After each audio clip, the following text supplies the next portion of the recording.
I said 6. What's up guys, welcome back to another video. Today's video we are going over my top 10 favorite movies and why they're my favorite movies, and I'm also going to be saying what each of my favorite scenes from each movie is. So let's get started. Coming up at number 10, X-Men First Class. That movie is just dope in general, let me say that. And you know, it has Wolverine's cameo, Magneto's origin story, Professor X's origin story. First created the first group of the X-Men, like the original X-Men, the Beast, Mystique, all of them are in it. You know, I got some of my favorite mutants in there. There's Havoc, and then Havoc where he's just like, when they're trying to teach him like how to use his powers and everything so he could train to be an X-Men. That's one of my favorite parts, but that's not my favorite part from the movie. My favorite scene from the movie would have to be when they're recruiting all the mutants to make the X-Men. Like when just that whole scene, like it's a whole little montage of them recruiting mutants, and that's when Wolverine pops up and they're all like, Professor X and Magneto go up to him and he's just like, fuck off, and they're all like, never mind. It's definitely one of my favorite X-Men movies. I wouldn't say it's the best, but it's one of my favorites. Y'all should check that one out if you love the X-Men movies, or if you haven't seen the X-Men movies. That's like one of the ones to start it with, because it's like, it's the origin story of the X-Men. It's like when Professor X comes in. Like it's one of the, if you want to watch the movies in order, because you know the movies weren't made in order, but if you want to watch them like in a specific timeline, that's definitely one of the first ones to watch. And then you'll watch like Wolverine and shit. Coming up at number 9 has to be Once Upon a Time in Hollywood by Quentin Tarantino. Quentin Tarantino is one of my favorite directors, let me just say that, because he's just like, his whole style, the way he narrates and dialogues his movies, it's amazing. I love it. But his whole style is pretty cool. And Once Upon a Time in Hollywood is one of my favorite movies of his. Inglourious Basterds is a pretty good one too if you've never seen him. But the reason why Once Upon a Time in Hollywood is my favorite movies is a few reasons. You know, just that whole movie, like if you've never seen it, spoilers, but like it views a whole different concept of like Charles Manson and like of them breaking into the homes and shit. And like you don't really notice it's the Manson family until later into the movie. So like it's a slow burn of climax to the movie, and you're just like where's the natural problem in this movie? Where's the conflict?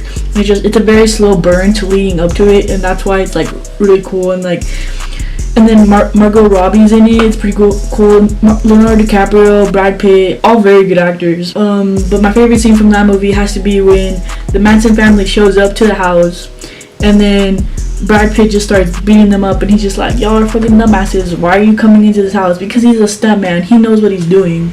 And like earlier in the movie, he beats up Bruce Lee, and it's pretty cool. Like, and then like his dog attacks him, Leonardo DiCaprio comes out with the flamethrower. That whole movie's pretty sick if you love to see it. And if you love Quentin Tarantino, or if you love that movie, you'll definitely love Inglourious Basterds, because Inglourious Basterds is just like, it's them killing a bunch of Nazis and then just scalping their heads off. So if you love like gory shit, Inglourious Basterds is a really good one. Coming up at number 8 has gotta be Hunger Games, Catching Fire. The Hunger Games series in general is one of my top faves. I've read all the books, I've seen all the movies. I was obsessed with it. I'm a nerd, I'm a huge nerd, so definitely one of the big things that I love to watch. So, but my favorite movie out of the whole franchise got to be Catching Fire. One of the reasons was, you know, it shows all the past winners. It goes through the whole stories of the past winners of every single person who's ever won the Hunger Games. And it's a pretty good movie. Like, the Hunger Games franchise in general is something that I could go on and on about. It's like a whole like theory of just, the books were written basically like mocking real life capitalism, and it shows like how capitalism can like really go deep. If it goes deeper than it is, it'll be in such a dystopian world, and it's pretty crazy just the way that capitalism really could become that. Like, there's just so many parallels behind the Hunger Games in real life. There's a lot to talk about it. And my favorite scene from that movie has got to be when Katniss just blows up the arena. Like, she's tired of all the bullshit from President Snow, and you know, she was about to shoot Finnick. She was like on his way to shoot him, and Finnick just reminds her, he's all like, remember who the real enemy is. And that has got to be one of the best things ever. And she just like shoots up into the force field, looks for that weak spot, bam, blows up the whole arena. And it's pretty sick movie, definitely one of my tops. Coming up at number 7 has got to be the Joker. That movie in general, like, one of my favorite things about it is just like it's an origin story for the villain. So it's like you see how the villain is the way he is. You understand, like, damn, like his method of thinking and like all the shit that he's been given, the way he was treated. And so like it really makes you like empathize with him. It makes you feel sorry for him. And it's just like the tone and all the emotions and then everything in the movie, like it all just comes together so nicely. And then Joaquin Phoenix as an actor for the Joker was insanely good, that it was just great in general. And you know, the color schemes in the movies, like his whole suit, like it wasn't his original purple suit, it was like that burgundy, the yellow, and then like his hair wasn't like the usual slick back look. It was like dingy and like grungy and greasy, and like you notice like it's a different view of the Joker, which is the take on it was really nicely done, and you just gotta give props to it. And my favorite scene from that movie has got to be when the Joker goes onto the Murray show, and you know, he's having that interview with Murray, and then Murray is like still making fun of him, he's still giving him shit, and then the Joker's like realizing like, what the fuck, I'm being made fun of. And then that's his final standing point if he gets tired of it, and so he just pulls out the gun and just shoots Murray right there in the face. And that has got to be one of the top moments ever in the movie. Coming up at number 6, I said 6, I meant 6. Going on number 6 is Thor Ragnarok. It's one of my favorite Marvel movies. I have a lot of favorite Marvel movies, but like the reason why this was one of my favorites is because it twists around, it turns around the flip of how the Thor movies were directed beforehand. Because first 2 Thor movies are just dark, they're slow, they're serious, and then Thor Ragnarok is just pure comedy. There's still action and it's relief. And it's just, you know, because it has a different director. It's Taika's the different director for the movie, and so he goes on a different spin about Thor, and he shows like who Thor actually is, and Thor's really finding himself in the movie, and he realizes he's the fucking god of thunder. The visuals, the colors as well in this movie is like, they're all bright, they're vibrant, they're showing like the power it all brings. So it's pretty sick. One of my favorite scenes from that movie is the final battle when Thor is battling Hela, and that's when he remembers who he is. He's the god of thunder. So he just like, all the lightning comes down, the immigrant song starts playing, and then the Hulk versus the Fenris Wolf, and then Valkyrie is all walking down the bridge with her sword, and the fireworks are just like the lightning around her too, just shooting around her as she's walking down the bridge. All of them are all like great, powerful moments, and I think it's pretty sick. Coming up at number 5 is My Suicide Director's Cut. That movie, it touches on a lot of serious topics, and it makes fun of a lot of serious topics, which usually they don't make fun of, but like towards the end of the movie they realize how serious everything actually is instead of just joking around about it. And it's like, that movie really takes it into perspective, and like I really like understand it a lot, because like the guys, he's with his film camera the whole time. He's a huge media film person, and he like knows a bunch of movies, and he's just like, he incorporates himself into the movies, and he's making this documentary about himself. And it's like, the movie is basically a whole mockumentary making fun of a lot of things. That whole movie is just, you think it's like a low budget film, and it makes it look like it's a low budget film. And then I looked into it, and that movie, the budget of that movie was $2 million, and like you wouldn't think that when you're watching the movie, like, damn, this movie was made for $2 million, but like that movie is actually like pretty good in the sense of the way it took things. And it makes it seem like it's lighthearted in the beginning, where like he's just like making a joke out of it, and he thinks like, you know, it's whatever, like I'm gonna do it. He realizes how terrible it is, and especially when he talks to Vargas, because his favorite like writer is Vargas, and Vargas is like the poet of death. And he has like an interview with him, and then he's all like, you know, I may write a lot about death and seem like death is this big old huge thing to be like happen, but like you should really appreciate your life more. And like the kid is just like, damn, I really should. He's not like that, but like that's essentially what happens. One of my favorite scenes from that movie is like, I have a few favorite scenes from that movie, because just like there's a lot that happens in that movie where you're just like, oh, okay. But my favorite scene from that movie is when he's talking to his therapist, and he talks to his therapist twice in that movie. It shows him twice, and both times is one of my favorites. And it's just, he's talking to his therapist, and then when he's talking to his therapist, he's like talking to him in like movie quotes and famous like he's just reciting his favorite movies, and he's reciting his favorite quotes. And then the therapist is like catching on to him, and like also like reciting shit, and so the kid is all like, okay, he can catch up with him, he can go up to him, and just like he's drawing himself because like the kid, like one of his favorite things to do was that put himself into his favorite movies. So like he's just like it goes into like these cartoon versions of himself going into those movies, and like it's pretty sick into like the way that like it's digitally edited into that shit. It's pretty sick, and I think it was nicely done. Maybe it wasn't nicely done for some people, but like it was pretty nicely done in the way the concept was towards the end, because even in the end he's just like, spoiler, and then even in the end like he doesn't get the girl, and he's just like, the girl he says to himself, he's like, the girl falls in love with himself, and he's like, but that's fine, I still got myself and my camera, and you know what, that's how it be sometimes.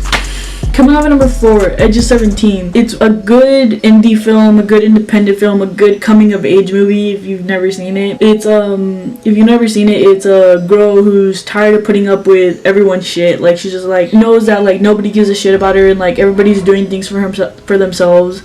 And so she's like, you know what? Fuck it. If they can do it, she can do it. And then like everybody thinks that she's too much to handle, or that, and you know what? She just wants things for her own. So she just like, she's trying to do shit by herself without telling anyone, and she's tired of like getting treated like a little kid. And so like it's a really coming to age film of when she's graduating high school and she realizes she's trying to like figure herself out into like her adult life, and like they're just trying to push her into that they're all telling her to grow up, and towards the end she's all like, you know what, she's realizing where she is for herself in the world. And I think that's pretty cool. It's a pretty cool movie, coming to age movie, like what the hell is gonna go on after high school. One of my favorite scenes from that movie has got to be when her love interest in the movie, Erwin, he invites her to go see this movie he made, and she goes to see it. It's like towards the end of the movie, and she goes to see it, and then it's this little cartoon movie about an alien, and then she shows him he like wrote her into the movie, and then she realizes it's herself in his movie, and she's like laughing at herself because she realizes like